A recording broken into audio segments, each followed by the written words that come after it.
ఓం శాంతి 24/5/2026 అవ్యక్త బాప్దాద యొక్క మధుర మహావాక్యాలు. రివైజ్ 28/2/2010.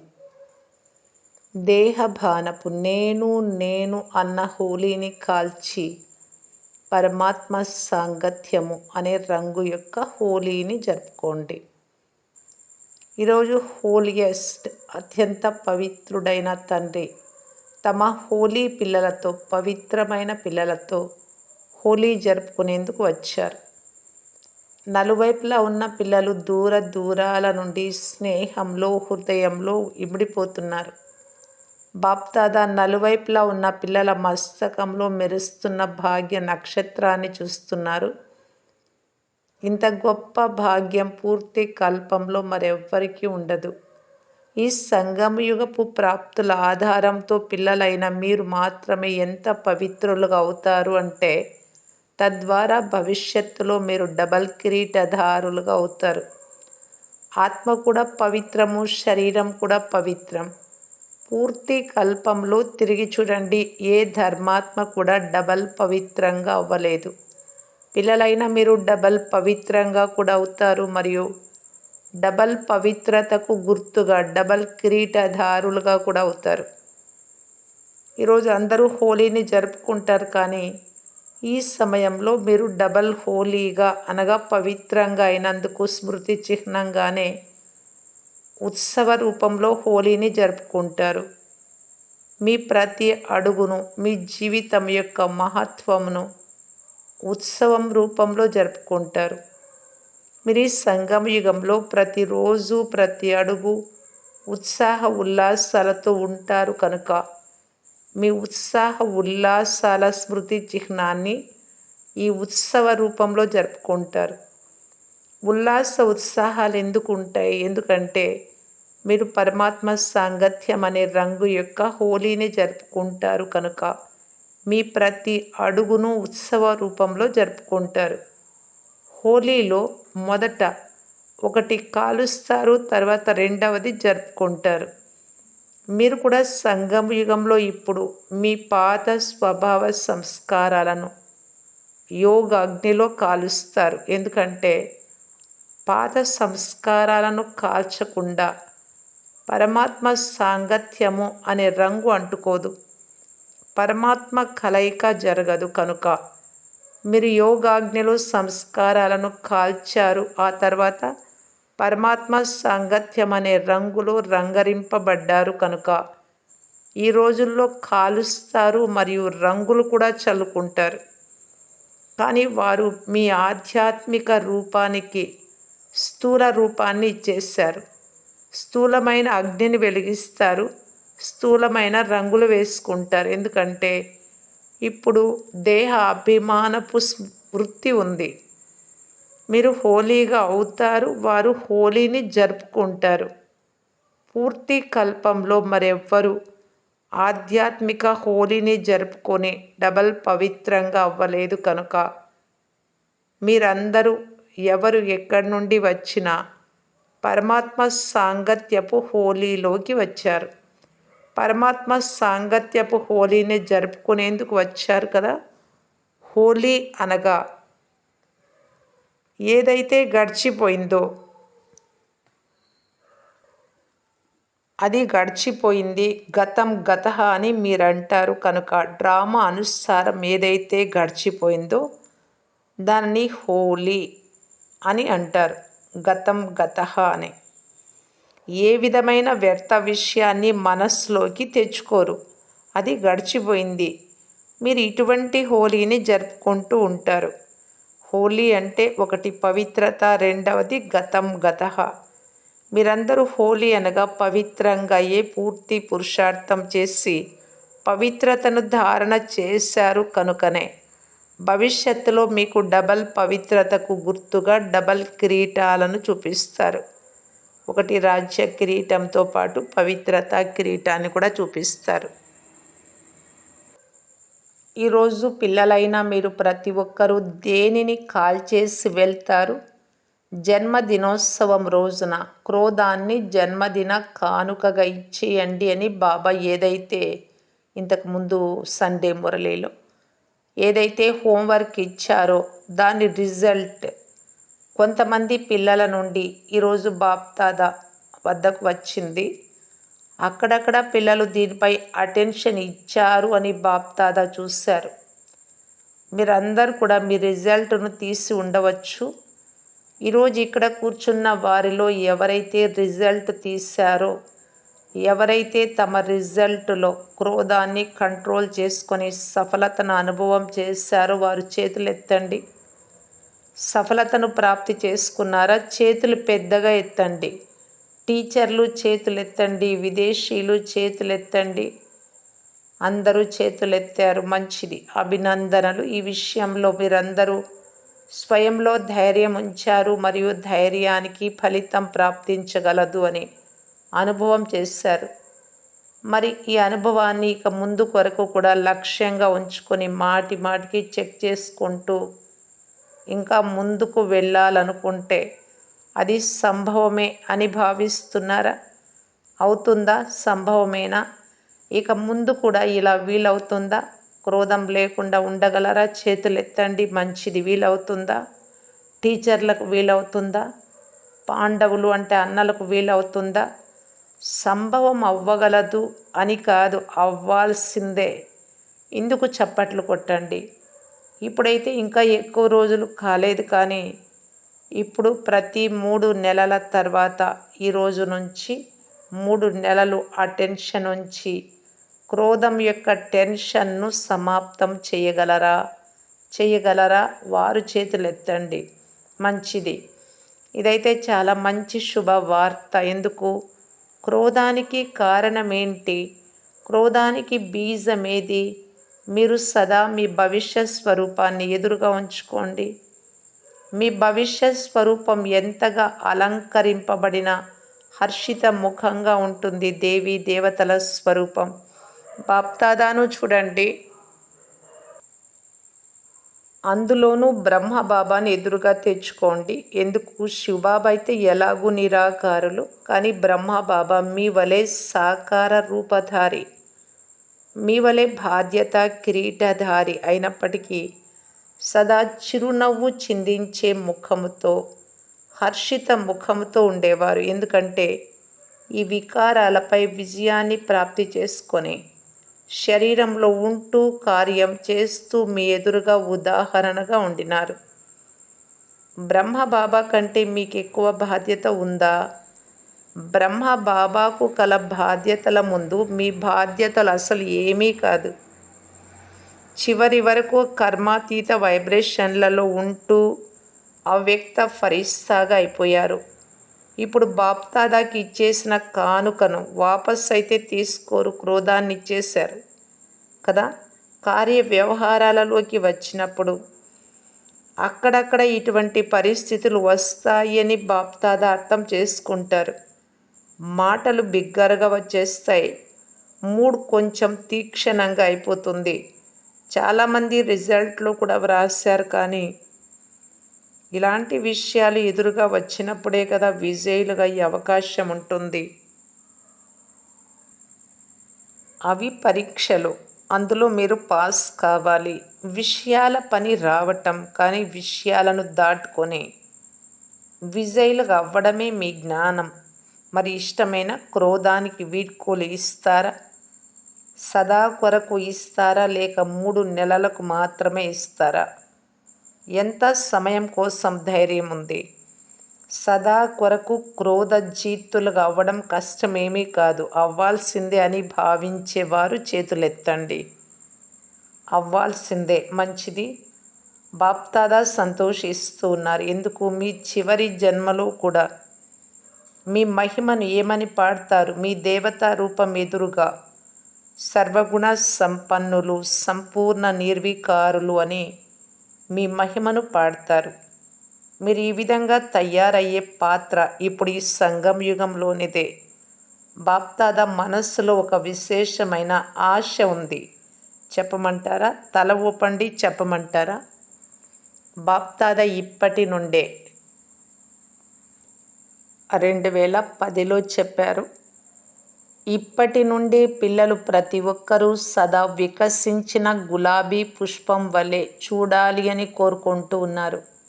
భాగ్యశాలురుగా హర్షిత ముఖులుగా ఉండాలి. విషయాల పని రావటం, ఇది కూడా అర్థం చేసుకోండి. విషయాలు వస్తాయి కానీ మీరు మీ లక్ష్యాన్ని లక్షణాలలోకి తీసుకురండి. భయపడకండి.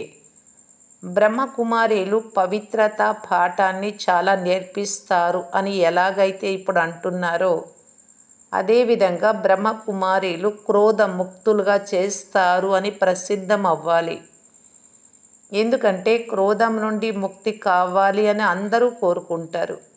ఒత్తిడి కలుగుతుంది కదా, ఒత్తిడి ఉత్పన్నమవుతుంది కనుక దాని నుండి ముక్తి కావాలి అని అందరూ కోరుకుంటారు. కానీ వారికి పద్ధతి గురించి తెలియదు. పవిత్రంగా అవ్వటం అసంభవము అని ఇంతకుముందు భావించేవారు. కానీ ఇప్పుడు మీ అందరి అనుభవం యొక్క ఆధారంతో ఇది సంభవమే అవుతుంది అని భావిస్తూ ఉన్నారు. అదేవిధంగా ఇప్పుడు ఈ సంవత్సరం 2010 క్రోధజీతులుగా అవ్వడం సంభవమే, కష్టమేమీ కాదు అనే అలను వ్యాపింపచేయండి. ఇటువంటి ప్రాక్టికల్ ఉదాహరణ యొక్క అనుభవాన్ని స్టేజ్ పైకి తీసుకురండి. చాలామంది పిల్లలు కార్యం చేస్తూ కూడా క్రోధముక్తులుగా అయ్యారు అని బాప్దాదా చూశారు.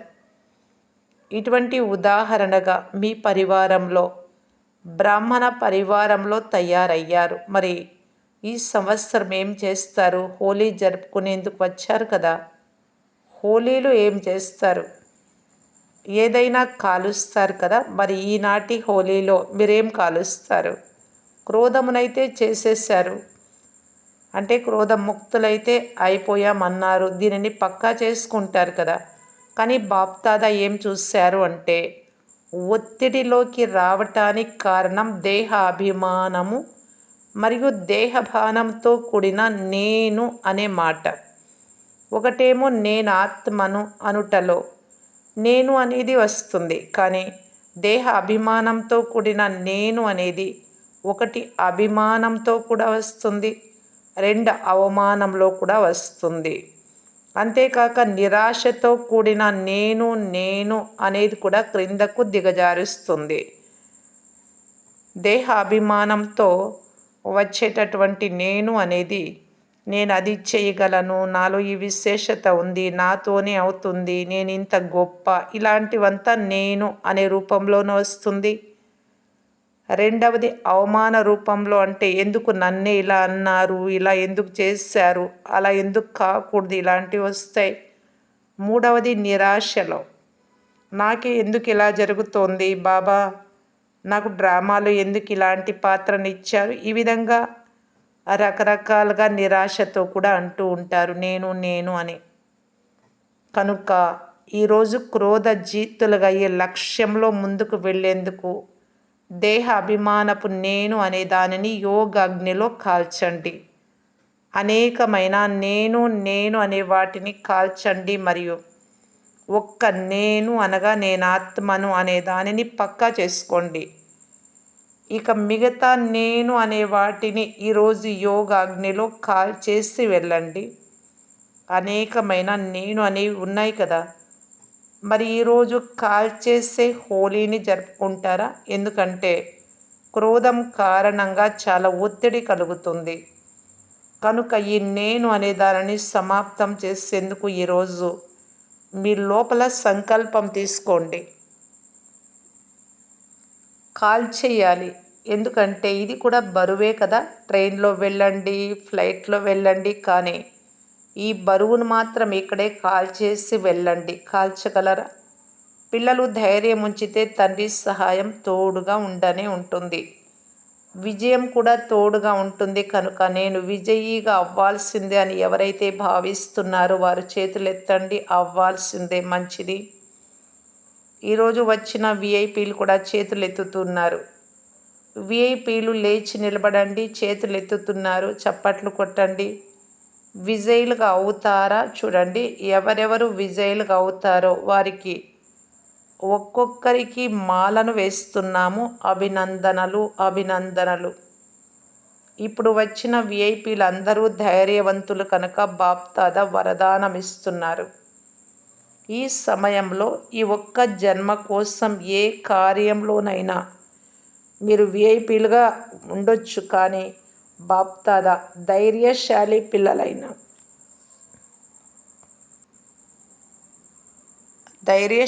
పిల్లలైనా మిమ్మల్ని ఇప్పుడు విఐపీలు అని అనరు, పిల్లలు అని అంటారు. బాప్దాదా ఈ వరదానాన్ని గ్యారెంటీ ఇస్తున్నారు. మీరందరూ 21 జన్మలు విఐపీలుగా అవుతారు. అక్కడ స్వర్గంలో ఎలక్షన్లు సెలక్షన్లు ఏమీ ఉండవు. అందరూ కేవలం ఒక విషయాన్ని మాత్రము వదలకండి. ఎలాగైతే ఇప్పుడు సంబంధ సంపర్కంలోకి వచ్చారు, అలా ఈ బ్రాహ్మణ పరివారం యొక్క కనెక్షన్ను వదలకండి. ఎంత కనెక్షన్ ఉంచుకుంటారో అంతగా రిలేషన్ పక్కా అవుతుంది. అంతేకాక తండ్రి వరదానాన్ని పొందుకుంటారు. మరి సమ్మతమేనా? కనెక్షన్ పెట్టుకోవడం సమ్మతమేనా? చేతులెత్తండి. బాప్దాదా పుష్పాల మాలను తీసుకుని ముందుకు వేశారు. ఈ మాలను మీరందరూ ధరించండి. క్రొత్త పిల్లలు లేక రియల్ గోల్డ్ పిల్లలైన మీరందరూ సదా తండ్రికి ఆజ్ఞాకారులే కదా. అయితే ఈరోజు నేను అనే దానిని కాల్చే వెళ్ళాలి. మొదటిసారి వచ్చిన వారు లేవండి. మొదటిసారి వచ్చిన పిల్లలకు బాప్దాదా మొదటిసారి వచ్చినందుకు 16 రెట్ల శుభాకాంక్షలు ఇస్తున్నారు. కానీ ఎలాగైతే ఇప్పుడు మొదటిసారి వచ్చారో అలాగే మొదటి నెంబర్ మొదటి డివిజన్లో రావాలి. మొదటి నంబర్ అయితే బ్రహ్మబాబా మమ్మది ఫిక్స్ అయిపోయింది, కానీ మొదటి డివిజన్లో వచ్చే ధైర్యం ఉందా? ధైర్యం ఉన్నవారు చేతులెత్తండి. చూడండి, ఆలోచించి చేతులెత్తండి. మంచిది. మేము లాస్ట్లో వచ్చాము కానీ ఫాస్ట్గా వెళ్తాము అనే లక్ష్యం ఉంచుకోండి. ఎందుకంటే సమయం పైన ఎలాంటి భరోసా లేదు. ఇప్పుడు తీవ్ర పురుషార్థులుగా అయ్యి ఏం చెయ్యాలో అది చేసేయండి. ఎందుకంటే చాలా సమయపు పురుషార్థాన్ని మీరందరూ కొంత సమయంలోనే పూర్తి చేయాల్సి వస్తుంది. మరి ధైర్యం ఉందా? ధైర్యం చేతులెత్తండి. చూడండి, మీ ఫోటోను తీస్తున్నారు. ఇటువంటి ధైర్యవంతులకు బాప్దాదా అభినందనలు తెలుపుతున్నారు. ధైర్యము మీది, సహయోగము తండ్రిది. కానీ ధైర్యాన్ని కోల్పోకండి.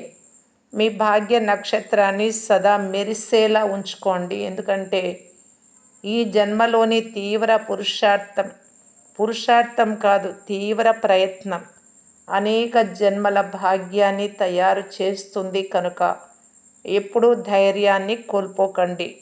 విషయాలైతే వస్తాయి, కానీ విషయము మహావీర్ కాదు. మీరు సర్వశక్తివంతుడి పిల్లలు. మీ ముందు విషయం ఏ పాటిది? విషయం వస్తుంది, వెళ్ళిపోతుంది. వెళ్ళిపోయే దాని వెనుక మీరు మీ అదృష్టాన్ని పోగొట్టుకోకండి. మంచిది, కూర్చోండి. అందరికీ బాప్దాదా స్నేహంతో అభినందనలు ఇస్తున్నారు.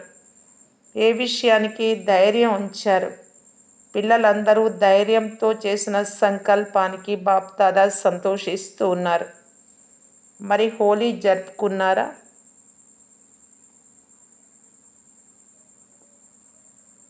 కాల్చేసే హోలీనైతే జరుపుకున్నారు.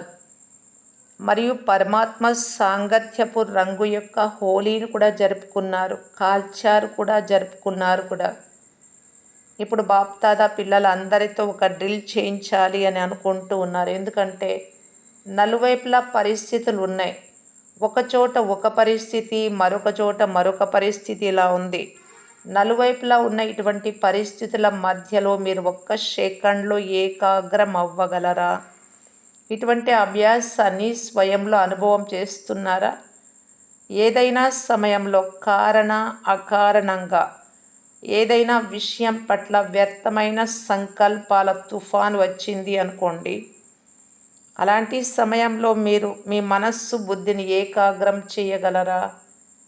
ఈ ఏకాగ్రత శక్తి యొక్క డ్రిల్లును సమయానికి చేసి చూసారా? ఒకవేళ అలాంటి సమయంలో ఒక్క సెకండ్లో ఏకాగ్రత శక్తి కార్యంలోకి రాలేదు అంటే ఇక మున్ముందు ఇటువంటి పరిస్థితులు మాటి మాటికి వస్తాయి కనుక ఈరోజు బాప్దాదా సెకండ్లో ఫుల్ స్టాప్ అనగా ఏకాగ్ర స్థితి యొక్క అభ్యాసంపై అటెన్షన్ ఇప్పించాలనుకుంటున్నారు. ఎందుకంటే ప్రకృతి తన భిన్న భిన్న రంగులను చూపించడం ప్రారంభించింది. నలువైపులా ఏమేం జరుగుతున్నాయో వాటి గురించి మీ అందరికీ బాగా తెలుసు. మనస్సు బుద్ధిని భ్రమింపచేసే ఇటువంటి విషయాలు రావాల్సిందే. మరి ఇప్పుడు ఒక్క సెకండ్లో మనస్సు బుద్ధిని పరంధామంలో స్థితం చేసే అభ్యాసం చేయండి. ఇప్పుడు స్వయాన్ని ఫరిస్తా స్వరూపంలో స్థితం చేసుకోండి. బ్రాహ్మణాత్మైన నేను మాస్టర్ సర్వశక్తివాన్ స్థితిలో ఉన్నాను అని ఈ మాస్టర్ సర్వశక్తివాన్ స్థితిలో స్థితమైపోండి. బాప్దాదా డ్రిల్లు చేయించారు. ఇటువంటి అభ్యాసాన్ని రోజంతటిలో ఎప్పుడు సమయం లభించినా పదే పదే ఈ అశరీరి అభ్యాసం మనస్సును ఏకాగ్రం చేసి చూడండి. ఎప్పుడు కావాలో అప్పుడు, ఎక్కడ కావాలో అక్కడ మనస్సు ఏకాగ్రం అవ్వాలి. పురుషార్థం ఒక్క నిమిషం పట్టినా ఒక్క సెకండ్లు ఫుల్ స్టాప్ పడిపోవాలి. ఎందుకంటే ఇటువంటి అలజడుల సమయం ఇప్పుడు తయారవుతోంది. అందువలన మైండ్ మనస్సు కంట్రోల్. మనస్సు నాది, నేను మనస్సు కాదు, నా మనస్సు కనుక నాది అన్న దానిపై నేను ఆత్మకు కంట్రోల్ ఉందా? ఈ డ్రిల్లు చాలా అవసరం. ఎవరెవరైతే ఇప్పుడు వచ్చారో ఒక్కొక్క బిడ్డ బాప్దాదాకు ప్రియమైన వారే. ఎందుకు? ఎలాంటి వారైనా కానీ బాప్దాదా పిల్లలు ప్రతి ఒక్కరిని కోట్లలో కొంతమందిలో ఒక ఆత్మగా చూస్తారు. భలే పురుషార్థంలో బలహీనంగా ఉన్నప్పటికీ తండ్రికి ప్రియమైన వారు. హృదయపూర్వకంగా నా బాబా అని అన్నారు కనుక తండ్రికి కూడా అతి ప్రియమైన వారు. బాప్దాదా కేవలం ఒక విషయాన్ని మళ్ళీ గుర్తిప్పిస్తూ ఉన్నారు. మీ ముఖం సదా హర్షితంగా సంతోషంతో మెరుస్తూ ఉండాలి. విషయాలు వెళ్ళిపోనివ్వండి, కానీ ఖుషి వెళ్ళిపోరాదు. సంగమయుగపు ఖుషి పరమాత్మ ఇచ్చిన కానుక. హోలీ అనగా ఏవైనా అటువంటి విషయాలు వచ్చినా మేము హోలీ జరుపుకొని వచ్చాము, విషయాలు వెళ్ళిపోని కానీ ఖుషి వెళ్ళిపోరాదు అని గుర్తు చేసుకోండి. ఖుషి అనేది పరమాత్మ ఇచ్చిన కానుక, ఖజానా. సంతోషంగా ఉండాలి, సంతోషాన్ని పంచాలి అన్న స్లోగన్ సదా గుర్తుండాలి అని బాప్దాదా సదా చెప్తుంటారు. సంతోషాన్ని ఎంత పంచుతారో అంత పెరుగుతుంది. హర్షిత ముఖం నడుస్తూ తిరుగుతూ ఆటోమేటిక్గా సేవ చేస్తూ ఉంటుంది. వీరికి ఏమి లభించింది అని చూసిన వారందరూ ఆలోచిస్తారు. ఈరోజు హోలీ సందర్భంగా ఖుషి అనే దిల్కుష్ మిఠాయిని అందరూ తిన్నారా? సదా తింటూ ఉండండి. దీని ద్వారా ఎలాంటి అనారోగ్యము రాదు. మంచిది. బాప్దాదా మళ్ళీ స్వపురుషార్థం పట్ల అటెన్షన్ ఇప్పిస్తూ ఉన్నారు. స్వపురుషార్థము ద్వారా స్వ ఉన్నతి మరియు సేవా ఉన్నతి రెండింటిపై అటెన్షన్ ఇస్తూ ఉండండి. ముందుకు వెళ్తూ ఉండండి, ఎగురుతూ ఉండండి, ఎగిరిస్తూ ఉండండి. మంచిది. నలువైపులా బాప్దాదా స్నేహంలో ఇమిడిపోయి స్మృతి మరియు సేవలో మున్ముందుకు వెళ్తూ ఇతరులను కూడా తీసుకెళ్లేవారు. అమృత వేళను చాలా మంచి శక్తిశాలిగా చేసుకునేవారు. మనస సేవ ద్వారా దయాహృదయులు, దయాళు, కృపాళుగా ఈ ఆత్మలకి ఎంతో కొంత అంచెలు ఇచ్చేవారు. మీ ఈ విధిని ముందుకు తీసుకెళ్తూ ఉండండి. బాప్దాదా చూస్తున్నారు. పిల్లలు ప్రతి ఒక్కరూ ఉత్సాహ ఉల్లాసాలతో ఉంటారు. కానీ ఇప్పుడు ఎక్స్ట్రా ఏం చేయాలి? సదా అనే మాటను కలుపుకోండి. సదా ఉత్సాహ ఉల్లాసాలతో హర్షిత ముఖంతో ఖుషీగా ఉండాలి. అప్పుడప్పుడు అనే మాటను డిక్షనరీ నుండి తొలగించి వేయండి. నలువైపులా ఉన్న పిల్లలు హోలీని కూడా జరుపుకున్నారు. పాత సంస్కార స్వభావాలను కాల్చారు కూడా. మరియు సాంగత్యం అనే రంగును కూడా అంటించుకున్నారు. గతం గత, జరిగినదేదో జరిగిపోయింది అనే హోలీని కూడా జరుపుకున్నారు కనుక బాప్దాదా నలువైపులా ఉన్న పిల్లలను సన్ముఖంలో హృదయంలో చూస్తున్నారు. బాప్దాదా యొక్క పదమాపదం రెట్ల ప్రియ స్మృతులు మరియు నమస్తే. వరదానం: సదా ఆజ్ఞా తిలకాన్ని ధారణ చేసి ఫస్ట్ ప్రైజ్ తీసుకునే విధేయులైన ఆజ్ఞాకారీ భవ. ఏ పిల్లల మస్తకంపై విధేయమైన ఆజ్ఞాకారిని బాబాకు నేను అనే స్మృతి తిలకం దిద్దపడి ఉంటుందో, ఒక్క సంకల్పం కూడా తండ్రి ఆజ్ఞకు విరుద్ధమైనది చెయ్యరో వారికి ఫస్ట్ ప్రైజ్ ప్రాప్తిస్తుంది. ఎలాగైతే సీతకు గీత లోపల ఉండాలి అనే ఆజ్ఞ లభించిందో, అలా ప్రతి అడుగు తండ్రి అడుగులో అడుగు వేస్తూ, ప్రతి సంకల్పము చేస్తూ తండ్రి ఆజ్ఞ అనే గీత లోపల ఉన్నట్లయితే సదా మీరు మాయ నుండి సురక్షితంగా ఉంటారు. ఏ ప్రకారమైన రావణ సంస్కారము మీపైన దాడి చేయలేదు మరియు సమయం కూడా వ్యర్థము కాదు. స్లోగన్: ఎవరి పట్లనైనా కొద్దిగా ఆకర్షణ ఉన్నా ఆకర్షణ పురుషార్థంలో సోమరిగా తప్పకుండా చేస్తుంది. ఈ ఆకర్షణ పురుషార్థాన్ని చెయ్యనివ్వదు. అవ్యక్త సూచన: సదా అచంచలమైన స్థిరమైన ఏకర స్థితిని అనుభవం చేయటానికి బాప్దాదా తెలియజేస్తూ ఉన్నారు. సదా ఒక్కరి స్మృతిలో ఉంటూ ఏకరస్ అవస్థను తయారు చేసుకుంటే 111 ఒకటవ సంవత్సరము 1వ తేదీ 1వ నెలలో చేస్తారు. బయట ఉంటూ కూడా సీ ఫాదర్ను తండ్రిని చూడండి, ఫాలో ఫాదర్ అనే పాఠాన్ని పక్కా చేసుకోండి. అప్పుడు ఎలాంటి పరిస్థితిలోనూ హెచ్చు తగ్గులు అవ్వరు. బ్రహ్మబాబా ఎదురుగా ఎన్ని విషయాలు వచ్చినప్పటికీ విషయాలను చూడకుండా ఒక్క తండ్రినే చూశారు. అందుకే నంబర్ 1గా అయ్యారు. కనుక ఫాలో ఫాదర్, తండ్రిని అనుసరించండి. అచ్చా. ఓం శాంతి.